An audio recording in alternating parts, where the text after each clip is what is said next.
Olá, amigos do Vanguarda Espírita.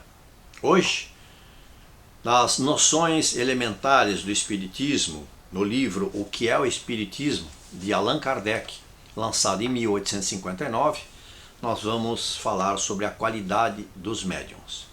A faculdade mediúnica é uma propriedade do organismo e não depende das qualidades morais do médium.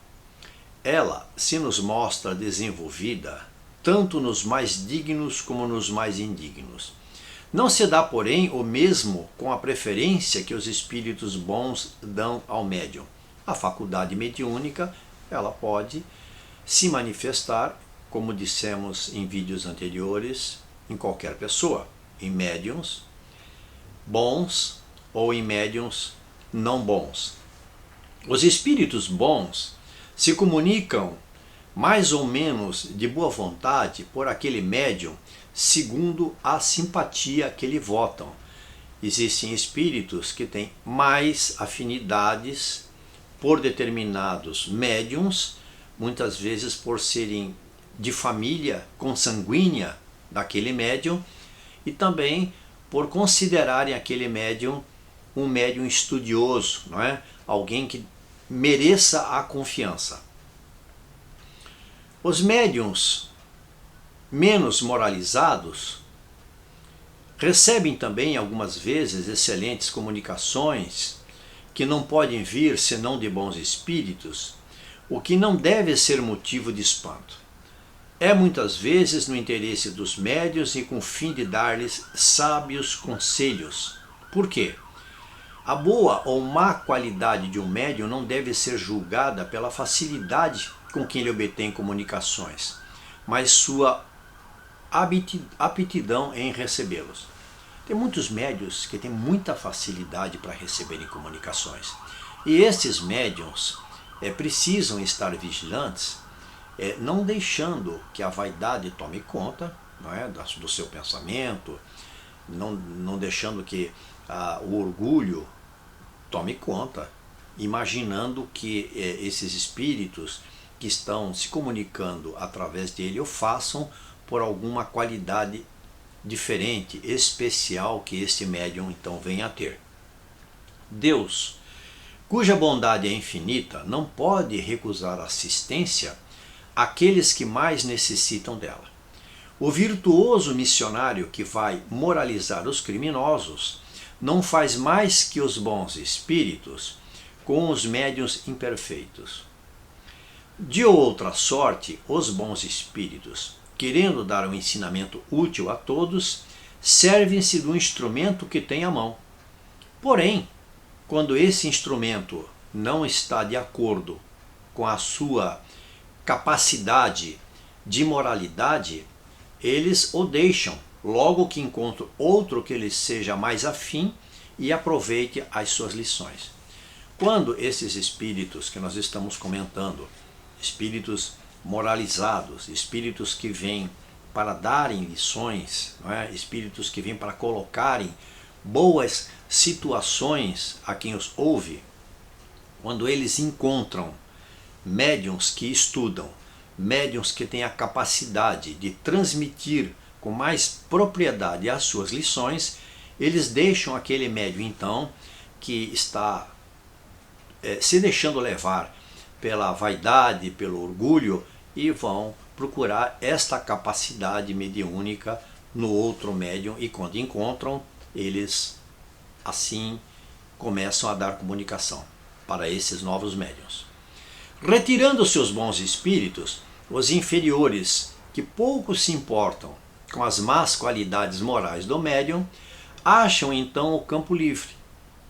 Resulta daí que os médiuns imperfeitos, moralmente falando, os que não têm a vigilância necessária, tarde ou cedo são presas dos maus espíritos, que muitas vezes os conduzem à ruína.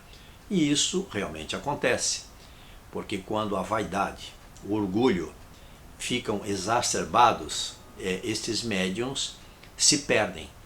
Os espíritos os dominam na subjugação, na obsessão, e eles então caem numa armadilha que muitas vezes não conseguem se recuperar.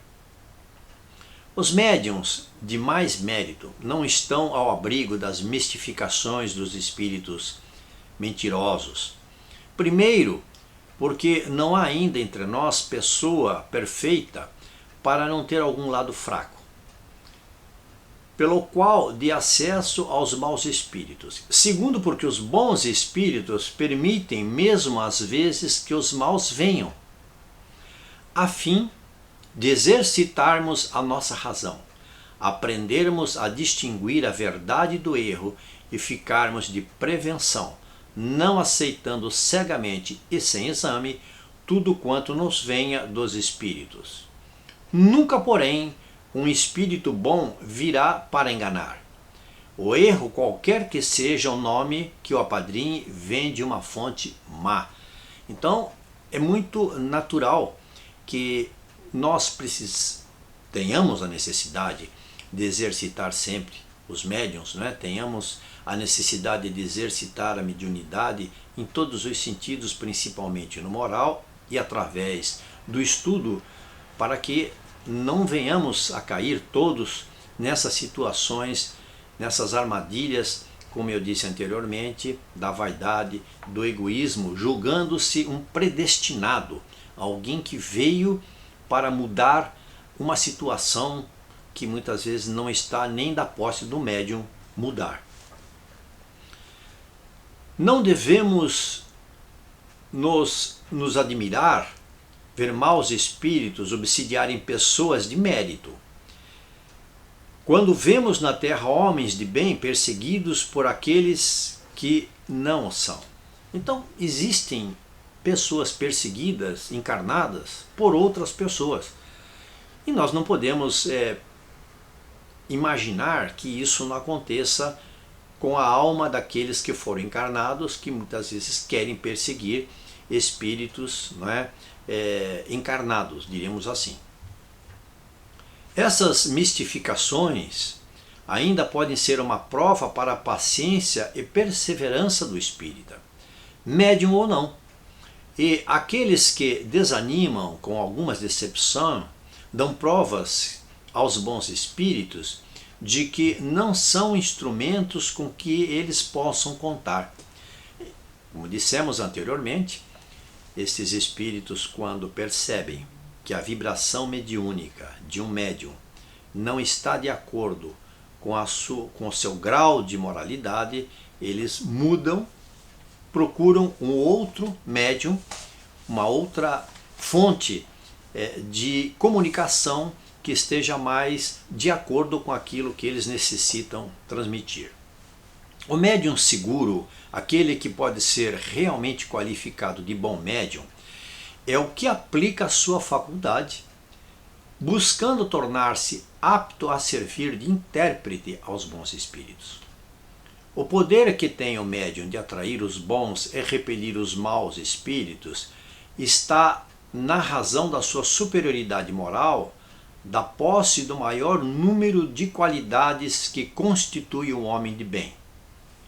A qualidade moral, o caráter de cada médium que é encarnado, ele está diretamente proporcional às suas qualidades, no seu dia a dia.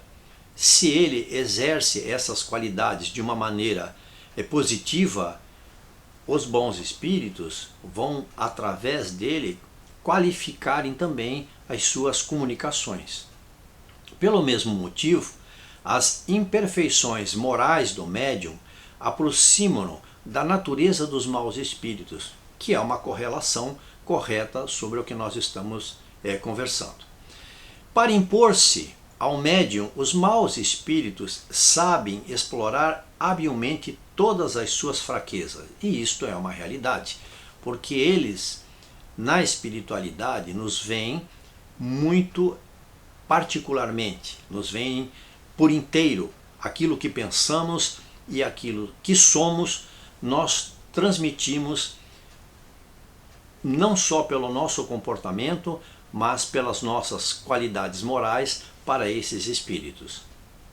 Esse sentimento é infelizmente excitado pelos elogios que são objeto, aqueles que sempre estão adulando médiums, não é? Basta que um médium apresente faculdade um pouco transcendente para que o busquem, o adulem, dando lugar a que ele exagere a sua importância e se julgue como indispensável, o que vem a perdê-lo. O estudo da doutrina espírita coloca a mediunidade muito clara para o candidato à mediunidade ou mesmo o médium que já está exercendo a mediunidade. É muito importante para o médium que ele entenda que ele não é especial na sua transcendência aqui na Terra, que ele não foi escolhido apenas pela sua mediunidade excepcional, mas que, como sendo dom de Deus, todas as nossas faculdades, e esta é mais uma, ele precisa entender que a sua missão deve estar correlacionada à ajuda e à qualidade moral que ele deve transmitir aos seus próximos. O seu caráter distintivo do médium é a simplicidade e a modéstia. Ele deve julgar esta faculdade, ele deve se distinguir por esta faculdade. Ele deve mostrar que no aprendizado espírita ele consegue sobressair na sua mediunidade pelas suas qualidades morais, por aquilo que ele possa impor de bom aos que o cercam. Os médiuns são intermediários, os intérpretes dos espíritos. Como todas as outras faculdades, a mediunidade é um dom de Deus, como falamos, que se pode empregar tanto para o bem quanto para o mal, e da qual se pode abusar. Seu fim é pôr-nos em relação direta com as almas daqueles que viveram, a fim de recebermos ensinamentos e iniciações da vida futura. Assim como a vista nos põe em relação com o mundo visível, a mediunidade nos liga ao invisível. Aquele que dela se utiliza para o seu adiantamento e o de seus irmãos desempenha uma verdadeira missão e será recompensado. O que abusa e emprega em coisas fúteis por não satisfazer as suas necessidades, aquilo que ele realmente necessitava fazer como médium, desvia do seu fim providencial e tarde ou cedo será punido então como todo homem que faça mau uso de uma faculdade qualquer. Lembramos novamente a necessidade do médium, do candidato a médium, do frequentador da casa espírita, dos seus estudos para com a doutrina, para que possa estar sempre vigilante, para que possa sempre entender o que a doutrina espírita tem a oferecer como uma situação em sua vida que o fará modificar pela seriedade das intenções. Inscreva-se no nosso canal, deixe o seu comentário e toque o sininho para receber as atualizações que nós enviamos para vocês. Muito obrigado a todos.